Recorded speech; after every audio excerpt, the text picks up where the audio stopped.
السلام عليكم. تعال احكي لك النهارده على ابرز الاثار الموجوده داخل المتحف المصري الكبير. بس قبل اي حاجه صلي على النبي ويلا بينا نبدا. يوم 25 اغسطس من عام 2006 تم نقل تمثال الملك رمسيس الثاني من ميدان رمسيس بسبب الحفاظ عليه من الازدحام والاهتزازات، وايضا للحفاظ على هيكله واعاده ترميمه. واتنقل مرتين. المره الاولى انتقل الى ميدان رمسيس في القاهرة الجديدة لإعادة ترميمه، والمرة الثانية إلى المتحف المصري الكبير وهو موجود فيه حاليا. ركز بقى معايا في الحتة الجاية دي لأنها أعظم تاريخ لأثر نقل في العالم كله. تمثال الملك رمسيس اتنقل عن طريق عربية مخصصة بحمل 83 طن، وده وزن التمثال. وتم إزالة جميع الإعلانات من الشوارع لتعبر العربة، وبالفعل والحمد لله نجحت العملية.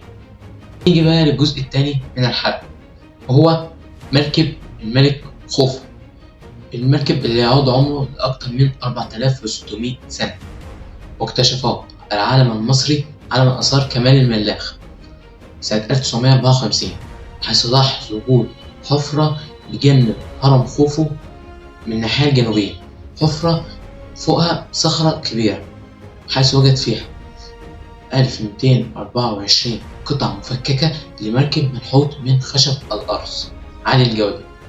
وبعد 10 سنوات رممه المرمم أحمد يوسف، وبعد وجود حفرة أخرى أيضا تحتوي على أجزاء مفككة لسفن. وتم تسمية هذه السفينة بمركب الشمس، حيث اعتقد المصريين القدماء أن بعد ما مات الملك خوفو سيذهب في رحلة يومية مع إله الشمس را. وأيضا المركب موجود بغرفة ضخمة ومجهزة ومحمية بالكامل، ويوصل طول المركب إلى 43 متر. موجود سفينتين، واحدة ترممت واتحطت في المتحف والتانية لم ترمم بعد. وندخل بقى على الجزء الثالث من الحلقة، سر من أجمل أسرار الفراعنة، هو سر هندسي فرعوني لم يكتمل بعد. من قلب أسوان ومن وسط جبال الجرانيت الوردي تقف واحدة من أهم وأبرز أسرار مصر التاريخية، هي المسلة المعلقة. المسلة المعلقة هي مسلة ضخمة ولكن لم يكتمل نحتها بعد، ولكنها حكت للعالم كله حكاية براعة المصريين القدماء في الهندسة والبناء. والمسلة المعلقة هي عبارة عن مسلة ضخمة تم نحتها من حجر واحد في محاجر أسوان، ولكن بعد ذلك اكتشف الفراعنة أن يوجد بها شرخ ضخم وأوقفوا عمليات النحت، وظلت على هذا الحال إلى يوم أن نقلت من صنع الحجر بالشرقية إلى المتحف المصري الكبير.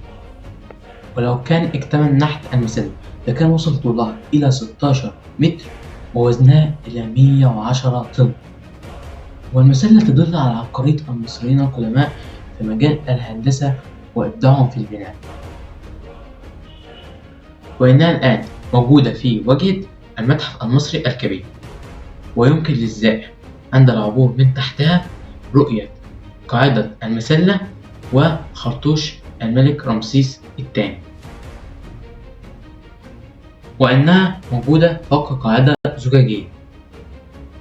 وأخيرا تم عرضها بعد أن كانت مخفية عن العالم لمدة 3500 سنة، وبالمناسبة هي أول مسلة معلقة في العالم.